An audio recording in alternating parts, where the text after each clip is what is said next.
The best of 5 finals is here. In the top right for Psystorm, it is MaxPax. And the bottom left for Mouse, he is HeRoMaRinE. HeRoMaRinE certainly being challenged on his way to the finals. He had some trouble against young Yakov, who was having a very good day. And then HeRoMaRinE had to face Clem, a nemesis at this point. As Clem had won the last 8 times they had played against each other. Finally took him down, so HeRoMaRinE's clearly playing very well today as well. Perhaps if he wasn't playing so well, young Yakov might have had the better day. But HeRoMaRinE pushes forward once again, trying to prove that this is still his Open Cup. It's been a while since he's won an Open Cup to add further medals to his overall count, which is like 58 gold medals, something like that. Clem was, and still is, very close taking him down. But now Clem doesn't have another week where he can get that medal. He's out. He's been knocked out. And HeRoMaRinE might be able to add another medal if he actually wins against MaxPax here. Most recently, he did win against MaxPax in a best of 3 of an Open Cup a month ago.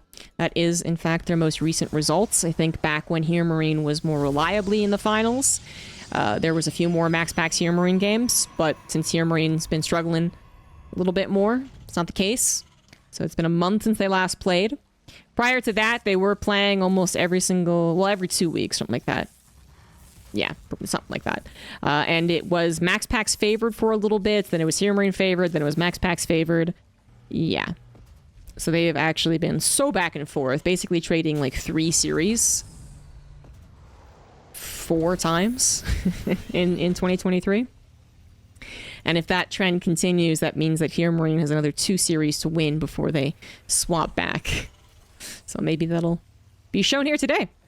MaxPax has, I guess, been struggling again, I suppose, in PvT. MaxPax is always a weird case study for a lot of different reasons. But when it comes to his actual victories in PvT, I feel like he basically has times where he's doing the same thing he usually does, and it works. And then times where he does the same thing he usually does, and it doesn't work. And it's like the amount of differences between those victories or losses just doesn't actually seem to make any sense to me. Because honestly, it feels like MaxPax does the same 3 things. That much hasn't really changed about him, not in the last couple of years. He likes his 4-gate blink, he likes his proxy 3 gateway into 3 gateway, which is what he's doing here, and he likes his dark shrines. He has been doing, I guess, a few more like Stargate openers and Robo openers, I guess, but that's still a lot of his bread and butter. And I guess it's just the order of how he does it, the particular players that he faces and their build order choices. I mean, it just doesn't feel like MaxPax gets to a higher level in this matchup and stays there. It feels like just sometimes his builds work, and then sometimes they don't. And sometimes they do, and then sometimes they don't. So it's really odd to try and guess how these games play out with MaxPax. This one is going to get a little weird, since HeRoMaRinE did high ground command center, which ended up being an absolutely correct call this game. He was capable of sending his Marines off to the right, which were unscouted. Now, it does feel like MaxPax has picked up on this, so he had one stalker kind of looking for it. The second one warped in a good time, so that it wasn't pounced upon while it was still warping in. The Marines will still find 3 probes with the damage and really should find a 4th. There you go. HeRoMaRinE was also trying to break out of his main base, so that's why he mismicroed for a hot second. The Adept is taken down, a Stalker will break the lock on, and the Cyclone will maybe still do the trick, but the Medevac really should live. Jeez Louise. And the SCVs will have to be pulled, so certainly some lost mining time. Another Stalker will go down. The last one will also fall, and both Cyclone and Medevac will survive the ordeal and be repaired up. HeRoMaRinE with a supply block is actually the biggest problem in this game. And SCVs in the natural as more Stalkers come in. After all, there's a proxy gateway, and MaxPax is still investing plenty into his gateway units. He is getting a War Prism back home from a Robo. Oh, there you are.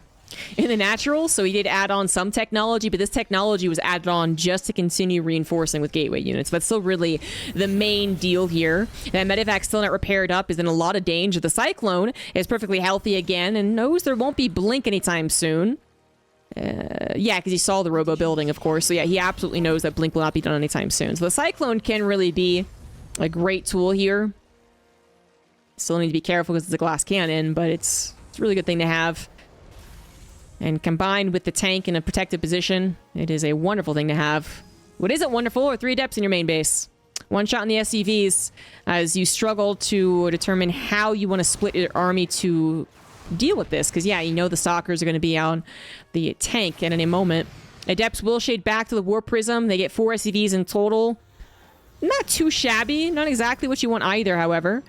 And that looks to be a bigger committal to the main base. No interference magics was available on that Raven. Just have to use an auto turret to help out if it does. Tech Lab will be destroyed. Maybe. Probably. SCVs aren't being pulled to defend against it, as HeRoMaRinE has bigger things to worry about.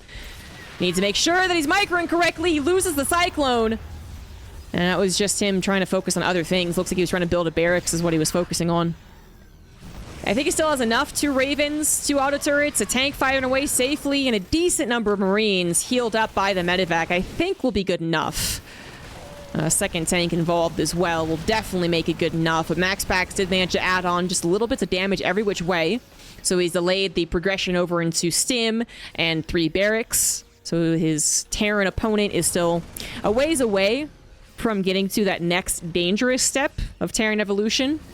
Which means that MaxPax, although he only has a 5-worker lead, and that's not really enough, as the Terran is safely on 2 bases with mules to drop, it means that he'll have time.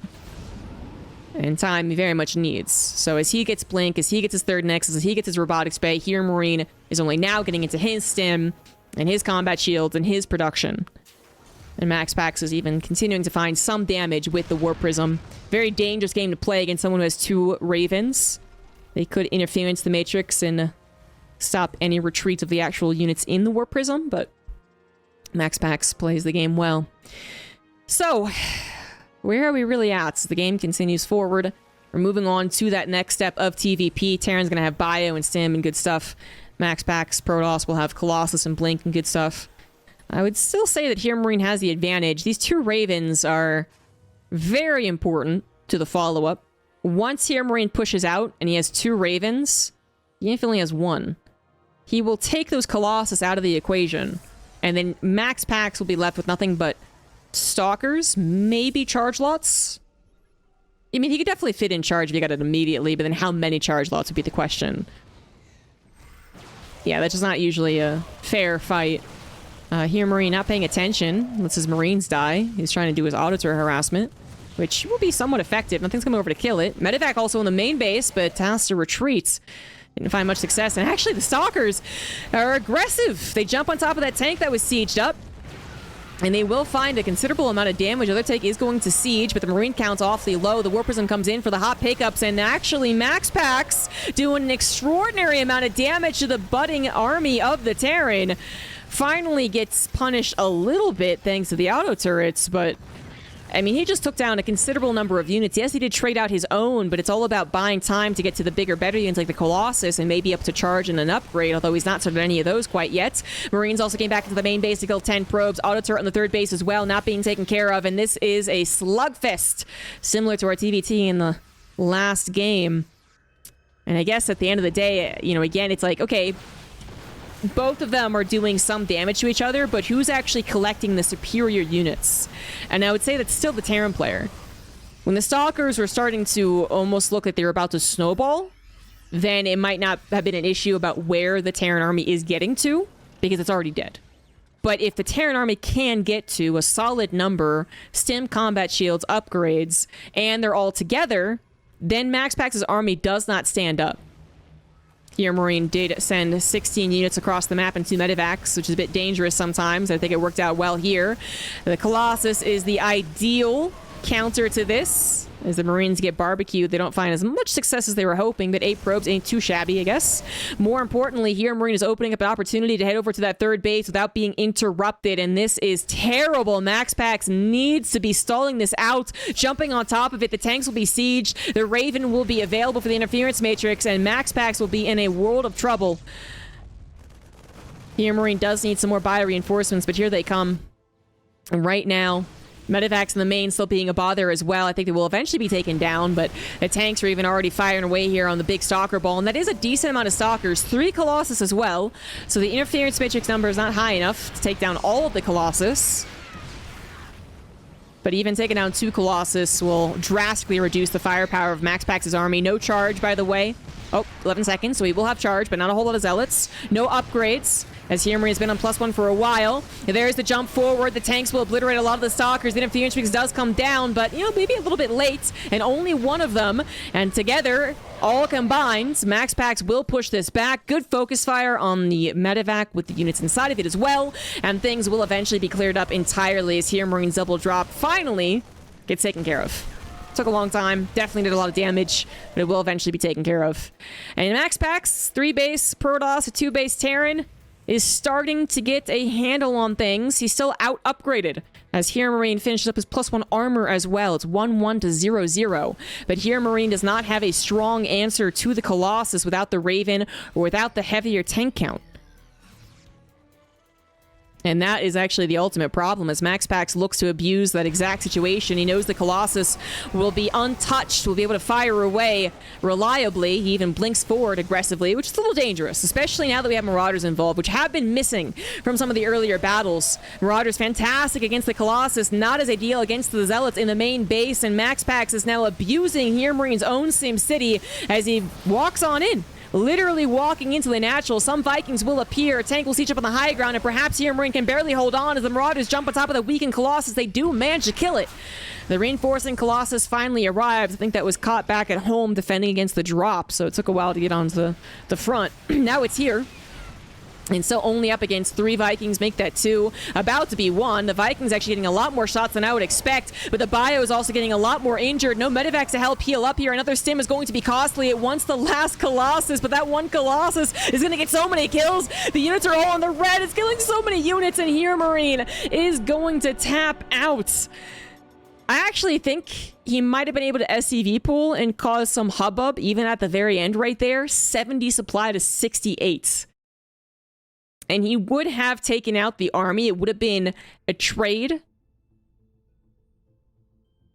But then I guess MaxPax really does have time on his side, doesn't he? Yeah, no, probably,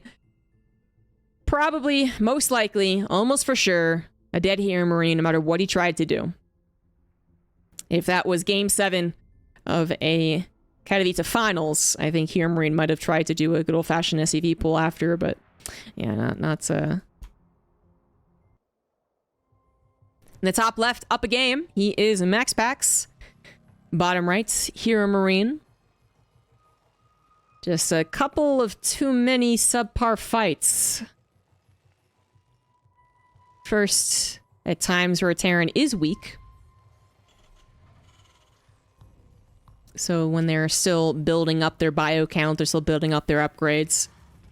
The trades weren't as ideal as HeRoMaRinE was hoping. He was just constantly harassed. He never truly put his foot down and stopped MaxPax from being aggressive. There was always something trying to bother him. And then when he finally did reach a power spike, 1 upgrade ahead, tanks in position, Marines in a decent enough number, it still wasn't quite enough to take the most convincing of engagements. And without tearing down more of the Colossus count, the Colossus really were a wonderful tech advantage. So if that wasn't, if there were no Colossus as MaxPax tried to counter, you know, it was only Stalkers that were out upgraded, there's no way that MaxPax finds the position that he does. But because MaxPax did save his expensive, slow-building units that were going to be able to abuse their attack, their range, it was only a matter of supplementing that with some more reinforcements that was the issue, and MaxPax could absolutely afford to supplement with just a handful more Stalkers, making sure the Colossus weren't completely alone. And then it was HeRoMaRinE trying to deal with the Colossus in some way, which really is a kick in the nuts when you have lost most of your tanks, you're definitely not building Vikings, and your Marauders are only just now starting. And that was also a really big thing in that game, was that HeRoMaRinE was not particularly quick to getting a lot of Marauders. He actually had a mass Marine army style for a very long time. So he was, you know, even then more especially vulnerable to the Colossus if they were allowed to engage. So if they got blasted away by the tanks, it's different. But if they were allowed to engage on top of the bio, they were very effective. And you could see that once even a couple of Marauders started to be trickled in there at the last battle or two, you could see how much they added against those Colossus. They were able to jump forward and help kill one. They were able to survive certainly much longer than Marines when they're trying to give chase. But by that point, your Marine had taken too much damage, not enough medevacs, so on and so forth. So, not quite able to balance the composition after such a difficult game to call as well. I mean, there is no place in which HeRoMaRinE I thought was for sure 100% in the lead. There's always things to consider. And the point in which I was the most hopeful for a Terran push, when he actually pushed with those tanks, still did not end up being enough, actually. We have HeRoMaRinE going for a factory expand build. Something that MaxPax, you know, technically would have picked up on if it wasn't for the fact that HeRoMaRinE does high ground expand against him on a 1-rax expand like last game. So MaxPax actually doesn't know if this is a factory expand or not. Now he knows for sure, as 4 Reapers and 2 Howlings show up on his doorstep. No shield battery is a problem here. Already 1 unit taken down. 2nd Protoss unit falls. 3 Reapers still available. Howling also still managing to add some amount of damage on top of the probes now, specifically as those are being target fired. That 1 Howling does go down, and the Reaper will have to settle for a Scouts and probably no more probe kills. Was that enough? Did that warrant the opener that HeRoMaRinE chose, as the Reaper does die? No, I don't think so. Don't think so. MaxPax could have been caught a little lower on the unit counts, especially if he had split his units, anticipating nothing but a Widowmine drop. But even though there was a possibility that HeRoMaRinE was just high ground command centering, it looked like MaxPax took the threats of an attack very seriously, continuously warped in, had most of his units actually in position, and, well, dealt with it so that he's still ahead by 8 workers, getting his 3rd Nexus, and now has less of a fear of the follow-up, at least temporarily. Especially as he scouts that a tank is available, so there certainly won't be any Widowmines following that up. Now, the tanks will absolutely safeguard HeRoMaRinE, so I'm not saying it's wrong that he got those, but it does mean that MaxPax can now say, oh, okay, so we're calming things down, I can do my thing, you're going to do your thing, let's meet again when you have stim and combat shields. Fantastic. I mean, HeRoMaRinE has done some cheeky tank pushes before, I guess, but no, not in a game like this. Should just be waiting for that power spike for the Terran. We do have a Raven on the field, and the tanks will continue to be built. This really is a very strong anti-Colossus composition. I know that last game didn't go HeRoMaRiNE's way, but I'm going ahead and give myself some credit and say that I still called the usual ebb and flow correctly. Tanks and a Raven against someone who is basically only Stalker Colossus has a lot of potential. The charge lots were hardly a factor for that very first battle. Or the biggest battle, I guess, around the 3rd base. Yeah, observer. And if MaxPax goes into Colossus again here, which he might not. Yeah, he might not. Then that would again be something very difficult to go up against. But he's not going to go immediately into Colossus at the very least. And no, he will not be going to Colossus at all. Those are no gases in the natural, huh? So only on 2 gases. I mean, this is going to be a very charge lot heavy style. And I think this is going to be absolutely perfect against someone who's going into these tanks. The Raven can still help. It's always a helpful tool, but it is less helpful against charge lot Stalker. Since the anti-armor missile sometimes can get the best hits, the auto turrets are less likely to affect the game, I would say. And the interference matrix isn't really useful against so many units. It's against those high quality units it wants to be used for. So yeah, MaxPax should be really good against this. And HeRoMaRinE needs to be wary of this possibility. He has no ability to do any further scouting except a good old-fashioned scan, which, you know, Terran players don't want to do. So if he scanned and saw the natural without gases and all these gateways as well, I mean, that'd just be certainly enough of a tip-off, and maybe he would move over into Widowmines. But he is going very tank-heavy. And, you know, tank Marine could still do well against this composition. Ideally, the tanks blast away the stalkers, and the Marines, with their high DPS and superior upgrades, would do very well against the charge lots. Well, I said superior upgrades, and I guess not actually the case. MaxPax is faster upgrades. Went to +1 attack, not armor, but it's now going into armor. But regardless, the Marines can fire down Zealots very quickly when the Zealots do not have an armor upgrade. But we don't even quite have that. We are adding in those Marauders, which are fantastic against Protoss in general. Not going to take that away from them, but aren't as effective against mass Zealots. The slow can only impact so much. But you know what's very impactful? A double drop into the main base. One medevac gets gone down, but plenty of Marines unloaded. MaxPax looking to do some return damage, also with units in HeRoMaRiNE's main base and natural. And things have gotten topsy-turvy. Now, MaxPax has a lot of charge lots, but will he be able to get the surround that you would find ideal with this composition? And he really does not have a lot of stalkers because it's just so gas light. I don't think his zealot count's quite high enough. He is sending so many of them across the map as well, so... I mean, it should be for a surround, actually. I don't know if he's going to send them across the map. That's a very dangerous game to play. Warp Prism in the main could unload and still deal with this, actually. I don't know. Maybe he's just going to catch reinforcements. Either way, he's going to set up for a surround. Perhaps, you know, both catching reinforcements and doing this around. There it is. Zealots coming on top of the tanks. Exactly what you want. Auto turrets aplenty. Were slapped down, but quickly killed. The Zealots are coming in for the jaws of death here. And they have taken out every last tank. Still plenty of Zealots available. And they are about to have 1-1. About 20 seconds left on that one. No shield battery is a little concerning. But we have a Guardian shield that could be very helpful against the Marines. And that +1 armor will be in effect. Warp Prism now finally truly deterred. More Zealots on the backside. Oh, it's a SCV pull. SCV pull is fantastic against this style of play. Now it's about just straight up numbers. No shield battery. Now a bigger problem as MaxPax realizes how all in HeRoMaRiNE is. He's going to try and retreat back to his natural, but there's also not a shield battery over there either. The Zealots are on top of the Marines as they would like to be. The medevacs are almost out of juice, and the Zealot numbers will do the trick at the end of the day. The SCVs usually do such a wonderful job buffering, but it was just not enough. MaxPax had too big of an army with the additional upgrade as well. I think coming in really helpful there, and this will be a 2-0 lead for the Protoss. Possibly the last game here. In the bottom right, it is MaxPax. Top left, HeRoMaRiNE.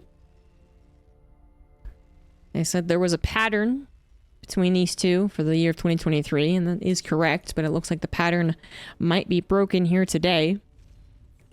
MaxPax lost to HeRoMaRiNE last, and based on the pattern, would have 2 more Series 2 lose before he started bringing it back. But now being up 2-0, you know, does point to him possibly, maybe, winning the entire series. Wouldn't be the first time we had a European Open Cup Finals have a reverse sweep. I do believe that both players are familiar to that, actually. HeRoMaRiNE has been 2-0 ahead and then lost. MaxPax ditto. But despite it happening in the past, we know just how freaking difficult that is to do. Your opponent now has so many more risks to take that you have to account for. And MaxPax is certainly a risk taker. Again, maybe his builds are usually one of 3. But I say that, he did do a different one last game. He went for a straight-up Stalker charge lot, not like a 4-gate first. So he's changing things up.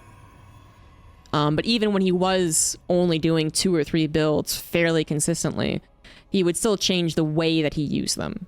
And that would still be a very difficult thing to call and predict for the Terran player. HeRoMaRiNE is going into another factory expand. Kind of hid the barracks so that MaxPax thinks it's a proxy. And it looks like that is a successful ruse. As a Zealot being built is a good sign. Now, MaxPax has built Zealots in different TvPs to then send across the map. But it just would be nonsensical in this game. As it is a factory expands. The Zealot would be swiping away on supply depots, and this would most likely be a wall if the Zealot did come across the map. Wouldn't be here, but... So the Zealot was 100% made because he thought it was a proxy barracks. Now enough seconds have ticked on by that MaxPax is like, you got me. All right, you had a barracks someplace else. Okay, cool. But the Zealot was already made. You can't take that back. And frankly, it is not that useful as the game goes on. So, the mind games worked out for HeRoMaRinE. There's not much else that MaxPax would over-defend with. I mean, if he was doing something crazy like building a shield battery, then, that's a real concerning point. But, one Zealot, because you got bamboozled, does not break the game for you. And MaxPax knew at the very least that it was a factory expand. It's not like he proxied the factory as well. This is an interesting dynamic. The Reapers being able to heal obviously add a lot of potential here, but one does get gunned down. Hellion also will fall, and the Stalker will fall as well, but with the backup Stalker, we do have it to once again be a better fight for the Protoss. HeRoMaRinE has to wait for his Reapers to regen to actually be involved in the fight again, so we actually see this as a problem. Stalker number 2 coming in to delay the command center, knows that more units will eventually be here, and it cannot deal with 2 healthy Reapers, 2 grenades, and the Hellion. In fact, grenades aren't even really necessary. Good micro from HeRoMaRinE there to save 1 Reaper. Second Stalker once again coming in, however, and it's a big old tug of war. It really is. It's actually kind of crazy. Both players hoping to find a little bit more momentum, then dive maybe a little too deep, arguably. But I think at the end of the day, MaxPax is rewarded a bit more for his aggression, since he did delay the command center by like 3 seconds, not by too much. And it looks like he might even... Nah. I was going to say he might delay an SC... Oh, he's going to force an SCV pull. Oh. Oh, no, a Maynarding. Okay, my bad. The Cyclone's about to pop out, but the Phoenix is here. So that's interesting. Yeah, gonna have to break that lock on. Okay, now that's actually still very interesting. Hold on here. That Stalker's still alive, by the way. The Cyclone's still in danger as the Stalkers go to reach towards that. They're gonna jump on top of it. They are on the high ground. Supply depot wasn't lifted, but the SCV's gonna full surround, as well as on the second Stalker. And it's just hold on there. That was a crazy sequence of events. Initially I was worried for HeRoMaRinE, but I saw that Cyclone 80% done, and I was like, Cyclone will do the trick. Then the Phoenix was just chilling. And I was like, oh shit, the Phoenix is actually a big deal. And then the SCVs coming in clutch to make sure the Cyclones did not die. The Cyclone singular didn't die. But then the second Cyclone was on the way, which probably also, again, would have done the defensive trick.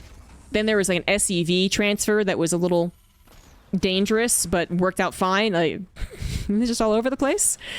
And now, as we look at the numbers, he does look like a kind of a typical TvP. We have MaxPax ahead by 6 workers. Not ideal, but not terrible for PvT. Phoenix, obviously the play. Phoenix Colossus, we know, is the play. HeRoMaRinE isn't quite certain if it's Phoenix Charge or Phoenix Colossus. He's hoping for Phoenix Colossus. I guess hope is a strong word. But if it's Phoenix Colossus, there's a chance that this Raven can actually still be involved in the main battle. But that chance decreases the more this Raven goes on an adventure. Actually, I would say you don't usually do that against Phoenix, but 1 Phoenix not quite gonna fall.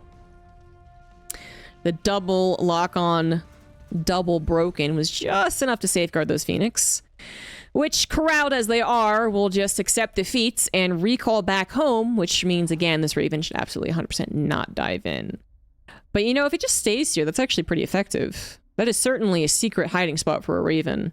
Whereas if he sent it back home and then moved out with it, his army would technically try to safeguard it, but it wouldn't be guaranteed. We know how difficult that can be. Plus, here we got a second Raven, actually. So, yeah, even more reason to try and get away with hiding the Raven to the bottom left. Boom, suddenly 2 Ravens with all the interference mix available. I mean, that would be like straight from a horror movie for a Protoss player.